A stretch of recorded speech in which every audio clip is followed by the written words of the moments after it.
Andy is Vice President in the Technology Division of BDP International, where he leads application development for all operational systems and customer-facing products for BDP's global logistics business. Andy was named a recipient of Computer World Magazine's 2016 Premier 100 Technology Leader Award for his innovative work in information technology.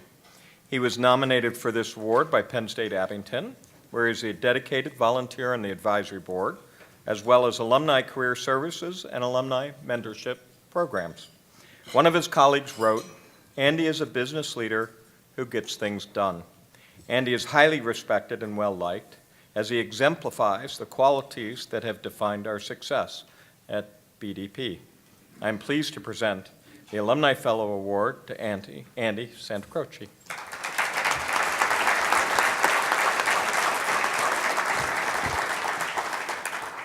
Thank you, Dr. Barron, President Steele, and the awards committee of the Alumni Association. I know you have a lot of these to review, and thank you for choosing me as one of the recipients tonight. Thank you to Penn State Abington, represented here by our new chancellor, Dr. Damian Fernandez, and Lydia Kukolski. She couldn't be here tonight. She came down with the flu, so her staff is here. So thank you for coming as well, and thank you for the nomination.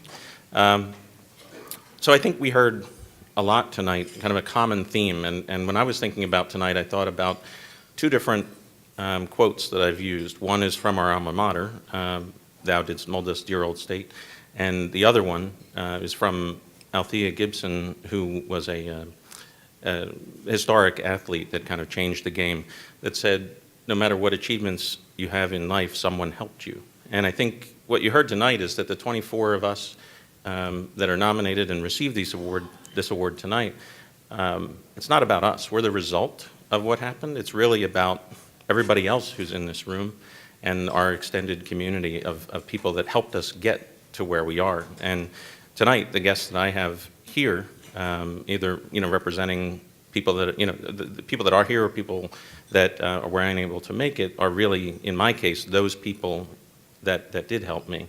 First and foremost, that help started with my parents, Fran and Andy Santacroce. They couldn't be here due to the travel distance, but my cousins, I'm an only child, so the closest thing that I have to brothers and sisters are my cousins. Joe Santacroce and Linda Keene are here representing my parents, and I can only thank them enough for pushing me to pursue a college degree, something that they didn't have the opportunity to do. I'm a first-generation college student, not the first one in my extended family to go to Penn State. That would be my cousin Linda, who's down here, fellow Nittany Lion. Joe just wanted to be a Nittany Lion and chose some other school. Then when you get here, right, you need a support infrastructure, and that support infrastructure came from friends that became lifelong friends, like Jim Gregory, who's sitting here, he really taught me what Penn State pride was about when I was here, because I really didn't know what that was, what that concept was, right? And he also reminded me that as Penn Staters, we get smarter every day, because, I know that's obvious, but mainly because when he and I went here, this was a state school that was kind of a rite of passage. You went from high school and you got into Penn State. Today, it's a top research institution thanks to the work of President Barron, his predecessors, the student body, et cetera. So, I probably couldn't get into the school. I think somebody else earlier today mentioned that. Then, as you move and continue outside of school, you meet other Penn Staters, people like David and Elisa Rocchino, who are here, and Kevin Steele, president of the Alumni Association, who they really taught me what passion and hard work and what the success that can yield if you're focused on that, focused on always doing the right thing. So I thank them for that. And I know there was some reference to a game this past weekend. So I am the guy who invited two Ohio State alumni to join me at my table, Mark and Jean Pachuta, who are dear friends of mine. But Mark was a coworker of mine who was nothing short of completely supportive of my success in a couple of different jobs where we worked together.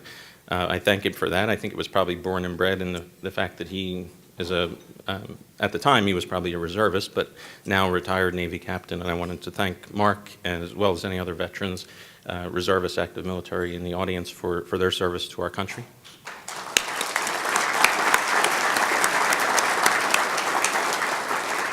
And then, moving to business, the way I look at it is, in any good, exciting sports competition, I promised Mark and Jean I wouldn't bring up the competition from a couple of days ago, but I suppose I just did. Then there's always a breakaway play, something that changes the outcome of the game. Certainly we evidenced that, but for me, that came from one of my prior bosses, who happens to be here tonight, Angela Yoakum, who really gave me an opportunity. She gave me the break that I needed to really change the course of my career. Someone who believed in putting me in a situation that was well outside of my comfort zone, but knowing that based on where I came from, that I'd be able to handle it and be able to excel in those things. So thank you for that. And last but certainly not least, my favorite Nittany Lion in the room is my wife of 26 plus years now, Tina, who I met at Penn State Abington freshman year. If it wasn't for Tina, true story, I would not have graduated from Penn State.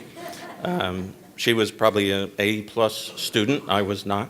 But the motivation to continue to stay connected to Tina and build our family together with now our daughter Antonia and our son Vincent, and everything that we have, I attribute back to Penn State, the opportunity it was for me to meet all these great people, to work together with all of you, and continue to drive forward, on behalf of Penn State. So thank you, Tina.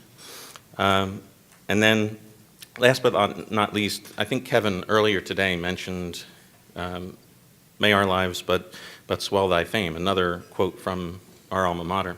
And I think that's really what we all need to do, right? Whether you're going to pay it forward or pay it back, however you view it, give back to this Penn State community.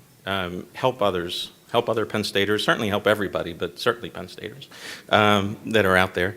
And really, from my perspective, it's that culture, it's that community, that passion that we have that defines us as Penn Staters. And together we are Penn State. Thank you.